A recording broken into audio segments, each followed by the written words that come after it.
बाबा जी की प्यारी सास संगत जी राधा स्वामी जी। संगत जी, हम सब जानते हैं कि डेरे की शुरुआत किस तरह हुई। शुरू में डेरे का अधिकतर हिस्सा जंगल था, लेकिन जैसे जैसे संगत का विस्तार होता गया वैसे वैसे बाबा जी ने डेरे का विस्तार करना भी शुरू कर दिया और अब डेरे के साथ करोड़ों की संख्या में संगत जुड़ चुकी है। डेरे के साथ उन करोड़ों लोगों की आस्था जुड़ी हुई है।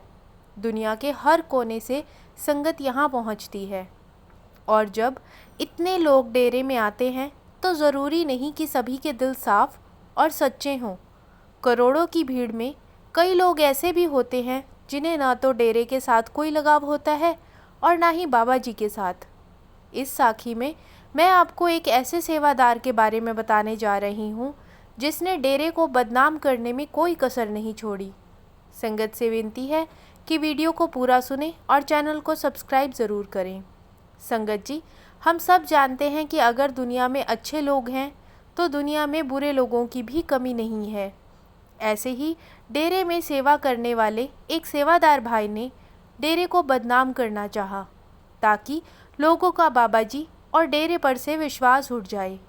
अब सबके मन में यह ज़रूर आएगा कि अगर वह भाई सेवादार था और उसे डेरे में सेवा मिली हुई थी तो वह डेरे के साथ ऐसा क्यों करना चाहेगा। तो हमें बाबा जी की कही एक बात को हमेशा ध्यान रखना चाहिए। बाबा जी ने कई बार कहा है कि कोई इंसान सत्संगी है, इस चीज़ से हम यह अंदाज़ा नहीं लगा सकते कि वह अच्छा भी ज़रूर होगा। कोई सत्संगी हो या फिर सेवादार हो, है तो इंसान ही, और उस इंसान की मानसिकता कैसी है यह कोई भी नहीं बता सकता। जिस सेवादार की बात हम इस साखी में करने जा रहे हैं वह बहुत ही लापरवाह इंसान था। इस सेवादार को डेरे के खेतों में सब्जियों की फसल की देखरेख की सेवा दी गई थी और इस भाई की लापरवाहियों के कारण 3 से 4 बार सब्जियों की पूरी फसल खराब हो गई। 2 से 3 बार तो इस सेवादार भाई के माफ़ी मांगने पर जत्थेदार ने इन्हें माफ़ कर दिया था, लेकिन जब अगली बार दोबारा से इस भाई की लापरवाही के कारण पूरी फसल खराब हो गई तब जत्थेदार ने इस सेवादार की शिकायत डेरा अथॉरिटी को कर दी और इस भाई से इसकी सेवा भी छीन ली गई। इस कारण यह सेवादार भाई बहुत ज़्यादा गुस्सा भी था और इसके मन में जत्थेदार के खिलाफ नफरत भी पैदा हो गई थी। डेरा अथॉरिटी ने इस सेवादार भाई को खेतों के अलावा दूसरी सेवा देने की भी बात की थी, लेकिन इस सेवादार भाई ने दूसरी सेवा लेने से साफ मना कर दिया क्योंकि यह सेवादार भाई इस सब को अपनी बेइज्जती समझने लगा था और यह बात उसने अपने मन से लगा ली थी। अंदर ही अंदर इस भाई के मन में डेरा अथॉरिटी और जत्थेदार के लिए बदले की भावना पनपने लगी क्योंकि इस सेवादार को लगा कि बाकी के सब सेवादारों के आगे इसको बेइज्जत किया गया है और इसके बाद यह भाई अपना सारा सामान लेकर वापस अपने गांव आ गया। उस गांव में इस सेवादार भाई का एक दोस्त भी था, पर वह सत्संगी नहीं था। इस सेवादार भाई ने अपने दोस्त से मिलते ही उसे अपने साथ हुई सारी घटना बता दी और इस सेवादार भाई का दोस्त भी कहने लगा कि मैं तो तुझे पहले ही मना करता था, तू बेवजह वहाँ जाता था, कुछ नहीं रखा वहाँ। आज जब तुझे वहाँ के लोगों द्वारा धक्के मार के निकाला गया है तब तुझे अकल आई है। संगत जी, सेवादार भाई के इस दोस्त ने सेवादार भाई के मन में जल रही नफरत की आग में घी डालने का काम किया और इस सेवादार भाई का गुस्सा और ज़्यादा बढ़ गया। इसके दोस्त ने इसे अपनी बेइज्जती का बदला लेने की सलाह दी जो इसे ठीक भी लगी। इस सेवादार भाई का दोस्त कहने लगा कि डेरे में तुझे तेरे साथी सेवादारों के सामने बेइज्जत किया गया है, अब तू ऐसा बदला ले कि यह सब लोग पूरी दुनिया के सामने बेइज्जत हो जाएं। सेवादार भाई ने तय कर लिया कि अब वह बदला लेकर रहेगा, लेकिन फ़िलहाल यह नहीं समझ पा रहा था कि वह बदला लेने के लिए करे क्या। तब इस सेवादार भाई के इस दोस्त ने इसे एक गिरी हुई सलाह दी। उसने कहा कि ऐसा करते हैं कि इस बार हम दोनों साथ में डेरे चलते हैं और किसी तरह डेरे के अंदर शराब की बोतलें और मांस लेकर चलेंगे और वहाँ कमरे में बैठकर शराब पिएंगे और मांस खाएंगे और उसके बाद उस मांस के टुकड़े और शराब की खाली बोतलों को हम डेरे में ऐसी जगह पर फेंकेंगे जहाँ पर काफ़ी ज़्यादा संख्या में संगत हो और सबकी नज़र आसानी से उन पर चली जाए। और जब सारी संगत यह चीज़ वहाँ देखेगी तो उनके मन में भी डेरे के लिए शक पैदा होगा और इस सब से उनकी मानसिकता पर उल्टा प्रभाव पड़ना शुरू हो जाएगा। धीरे धीरे यह बात डेरे के बाहर बैठी सारी संगत तक भी पहुँच जाएगी और यह खबर सुनने वाला हर कोई यही सोचेगा कि डेरे द्वारा खुद तो लोगों को यही समझाया जाता है कि नशे और मांस से दूर रहना है और डेरे में ही ऐसी चीज़ें इस्तेमाल की जा रही हैं। ऐसा करने से संगत का विश्वास डेरे के प्रति डगमगा जाएगा और तेरा बदला भी पूरा हो जाएगा। सेवादार का मन इतनी ज़्यादा नफरत से भर चुका था कि उसे अपने दोस्त की इस बात में कुछ भी गलत नज़र नहीं आया।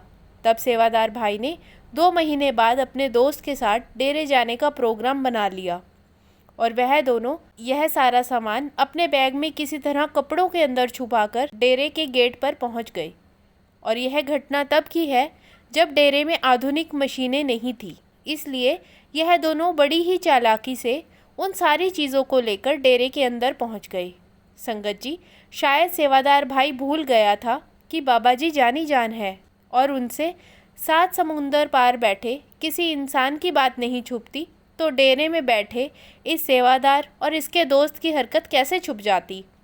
अब यह दोनों डेरे के हॉस्टल में दाखिल हो चुके थे और अपने कमरे में जाकर इन्होंने दरवाज़ा अंदर से बंद कर लिया और जैसा इन्होंने सोचा था इन्होंने अपने उस काम को करना शुरू कर दिया।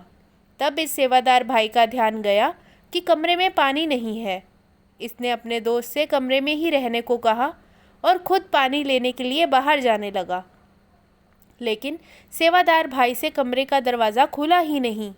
सेवादार भाई और उनके दोस्त ने बहुत ज़ोर लगाया, लेकिन दोनों से ही वह दरवाज़ा नहीं खुला। सेवादार भाई ने सोचा, हो सकता है किसी ने गलती से कमरे को बाहर से बंद कर दिया हो। तब यह सेवादार भाई बाहर की तरफ आवाज़ें लगाने लगा। काफ़ी देर तक तो इस भाई की आवाज़ किसी ने भी नहीं सुनी। फिर एक दूसरे सेवादार भाई ने आकर इन्हें बताया कि कमरे के बाहर तो ताला ही लगा हुआ है और बिना चाबी के मैं इसे नहीं खोल पाऊँगा। और ऐसा कहकर वह सेवादार वहाँ से चला गया। अब यह दोनों उस कमरे में ही कैद हो गई। इन्हें आवाज़ें लगाते लगाते रात हो गई, लेकिन उनकी आवाज़ किसी ने भी नहीं सुनी। जब सुबह हुई तब कोई दूसरा सेवादार आया और उसने उनके कमरे का दरवाज़ा खोलकर इन दोनों से कहा कि आपको बाबा जी के पास चलना पड़ेगा।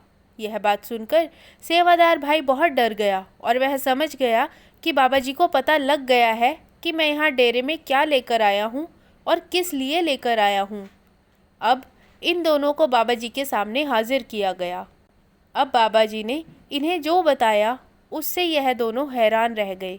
बाबा जी ने इन्हें कहा कि तुम्हारा दरवाज़ा बाहर से मैंने ही बंद करवाया था, क्योंकि अगर तुम बाहर निकलते और दूसरा सेवादार तुम्हें यह सब काम करते हुए देख लेता तो तुम्हारे साथ वह क्या करता यह तुम सोच भी नहीं सकते। और डेरे के गेट पर भी अगर तुम्हारा यह सामान सेवादार देख लेते तो वहीं पर संगत गुस्से में तुम्हारा वह हाल करती कि तुम किसी को अपनी शक्ल ना दिखा पाते।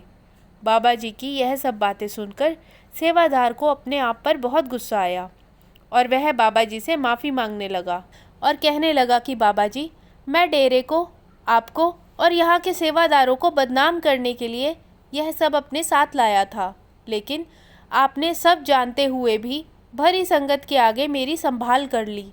मुझे यहाँ की संगत और बाकी सेवादारों के गुस्से से बचा लिया। बाबा जी, मुझे माफ़ कर दो, मैं अपने किए पर बहुत शर्मिंदा हूँ। ऐसा कहते कहते वह सेवादार भाई बाबा जी के पैरों में गिर गया और बहुत ज़ोर ज़ोर से रोने लग गया। तब बाबा जी ने उसे समझाया कि बेटा, डेरे में तेरी कोई बेइज्जती नहीं हुई थी और ना ही डेरे में कभी किसी को बेइज्जत किया जाता है। डेरे में तो हमेशा परमात्मा से प्यार करने की सीख ही दी जाती है। तुम्हारे गुस्से ने ही तुम्हारे मन में नफ़रत को जगह दे दी। यह गुस्सा भी तुम्हारा अपना था और यह नफ़रत भी तुम्हारी अपनी थी। अगर तुम डेरे को अपना समझते तो सबसे पहले तो तुम अपनी सेवा के वक्त ही लापरवाही ना करते, और अगर तुमसे लापरवाही हो भी गई थी तब भी तुम अपनी सेवा के बदले जाने पर इतने नाराज़ नहीं होते और तुम किसी की बातों में इतनी आसानी से आकर डेरे में ऐसी हरकत करने चले आए। सेवादार भाई के उस दोस्त पर भी बाबा जी की इन बातों का काफ़ी असर पड़ा, क्योंकि वह तो इससे पहले डेरे कभी ना तो आया था और ना ही उसने कभी कोई सत्संग सुना था, और वह बाबा जी को भी एक आम इंसान ही समझता था। और अब उसे एहसास हो गया था कि बाबा जी कोई आम इंसान नहीं, उस परमात्मा का स्वरूप है, जिन्होंने अपने सेवादार के साथ साथ उसकी भी जान बचाई है।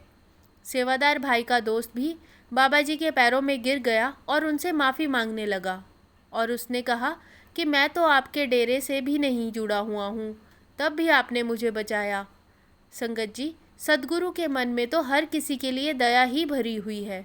बाबा जी हमेशा कहते हैं कि एक पिता अपने बच्चों की गलती पर उसे खुद डांट या मार लेगा, लेकिन वह कभी दूसरों को अपने बच्चों पर हाथ नहीं उठाने देगा। इस सेवादार भाई ने तो इतनी छोटी सी बात पर बाबा जी का हाथ छोड़ दिया और उनके खिलाफ होकर खड़ा हो गया, लेकिन बाबा जी ने तो अपने उस सेवादार का हाथ हमेशा की तरह ही पकड़ कर रखा और उसकी संभाल भी की।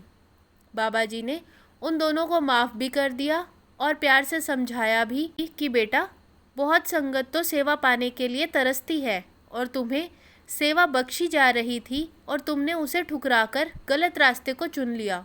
इसके बाद सेवादार ने मन ही मन प्रण लिया कि अब वह कभी भी किसी की बातों का ऐसे बुरा नहीं मानेगा और ना ही सेवा करने में लापरवाही करेगा।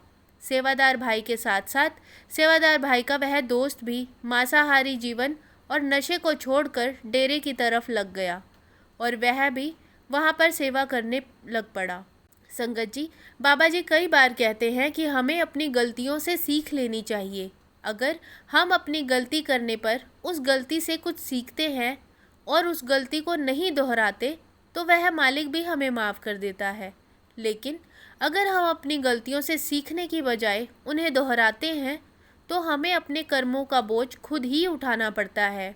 सद्गुरु का मन दया का विशाल सागर होता है। सेवादार ने इतनी बड़ी साजिश रची थी, लेकिन फिर भी बाबा जी ने उन्हें डेरे के सेवादारों और संगत के गुस्से से बचा लिया, क्योंकि संगत अगर यह देखती कि उनकी आस्था के साथ खिलवाड़ यह लोग करने जा रहे थे, तब पूरी संगत मिलकर इन्हें मार ही डालती। बाबा जी ने तो उसे बड़े प्यार से माफ़ कर दिया और दोबारा से सेवा का मौका भी दिया। संगत जी, आज की साखी अच्छी लगी हो तो कमेंट बॉक्स में राधा स्वामी जी ज़रूर लिखें। वीडियो को लाइक, शेयर और चैनल को सब्सक्राइब ज़रूर करें। राधा स्वामी जी।